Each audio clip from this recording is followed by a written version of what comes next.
Não há no Evangelho nenhum relato de nenhum dia que Jesus entrou num prostíbulo, por exemplo, revoltado com as prostitutas. Não há um relato de nenhum dia que Jesus entrou num bar, revoltado com os beberrões. E a minha pergunta para você é: por que Jesus não se revoltou com eles, mas se revoltou com os sacerdotes e os homens do templo? E a resposta é: porque daqueles que vivem na carne se espera obras da carne, mas daqueles que falam em nome de Deus se espera uma expressão de Deus.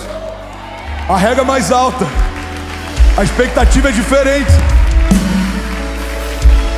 O que esperar de alguém que não nasceu de novo? As obras da carne. O que esperar de alguém que fala em nome de Deus? A expressão de quem Deus é. Como Ananias e Safira, fulminados porque retiveram algo que deveriam entregar, mas outros entregaram menos naquela fila. Outros ofertaram menos naquele dia. Por que só eles foram fulminados? Não é pela quantidade do que deram, mas é pelo princípio que quebraram.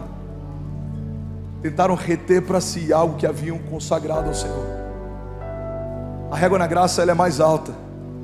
Na lei, se alguém pegasse uma mulher que não era sua, em adultério, ele pecava. Na graça, se você pensar nisso, você já caiu.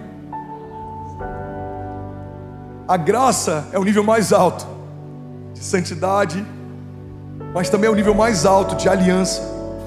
A graça é o nível mais alto de expectativa de Deus em relação ao nosso posicionamento, mas também é o nível mais alto daquilo que Deus nos dá como acesso. Na antiga aliança, os sacerdotes se consagravam para que um homem entrasse pontualmente na presença de Deus. Na nova aliança, a presença de Deus habita dentro de homens comuns como eu e você. Na antiga aliança, os sacerdotes não podiam tocar no que era morto, porque isso tornava eles impuros. Na nova aliança, nós tocamos em tudo que é morto, e aquilo que é morto se torna aquilo que nós somos, volta a viver. Na antiga aliança, o Espírito Santo vinha pontualmente sobre sacerdotes e reis, em momentos únicos na história. Na nova aliança, o Espírito repousou sobre a igreja. Irmão, a nova aliança é um nível mais alto, é um nível mais puro, e é por isso que nós precisamos saber quem Jesus é, porque se não soubermos quem Jesus é, isso faz com que entre em choque o fato de sermos igreja.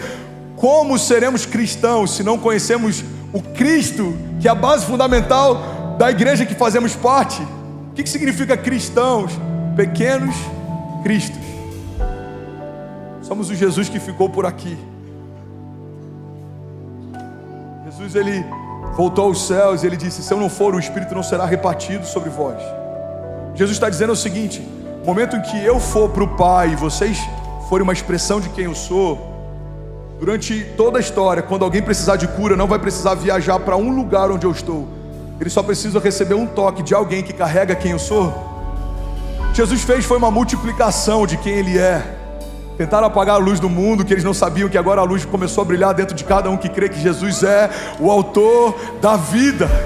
Imagina se fosse nos dias de hoje, e se Jesus não tivesse voltado ao Pai, a gente não poderia estar cultuando aqui, teria que estar todo mundo numa caravana, correndo atrás de onde Jesus estava. Se você precisasse de cura, teria que ir até onde Ele estava, e se a multidão fosse grande, ou você romperia no meio dela, ou você teria que abrir um buraco no telhado para que Ele te visse. Jesus está dizendo: é o que eu fiz em 3 anos e meio, vocês farão por toda a história, até que eu volte. Quem Jesus é? Jesus é bom. A falta do nosso caráter não afeta o caráter dele. A nossa inconstância não gera inconstância nele. A nossa variação de humor não muda o humor dele. A nossa justiça própria não muda a justiça dele. Ele é bom, ele é perfeito, nada falta nele. Ele é a expressão exata da perfeição. Ele é o que é. Milagres não são apenas o que Jesus faz. Milagres são parte de quem Ele é, são a identidade dele. Ele é o Cristo, aquele que foi crucificado. Ele não só veio revestido de glória, como Ele se despiu de toda ela para ser morto como pecado. Ele vem como Filho de Deus, Ele se entrega como pecado. A Bíblia diz que aquele que não cometeu pecado se fez pecado por nós, para que nós fôssemos feitos justiça de Deus. Ele recebeu uma culpa que não era dele, uma sentença que não era dele, uma doença que não era dele, para que nós recebêssemos uma herança que não era nossa, uma justiça que não era nossa, uma bênção que não era nossa, uma filiação que não era nossa. E por que Ele nos deu? Porque se a gente tentasse tomar, além de ser humanamente impossível, mas se fosse possível, a gente estaria usurpando Deus.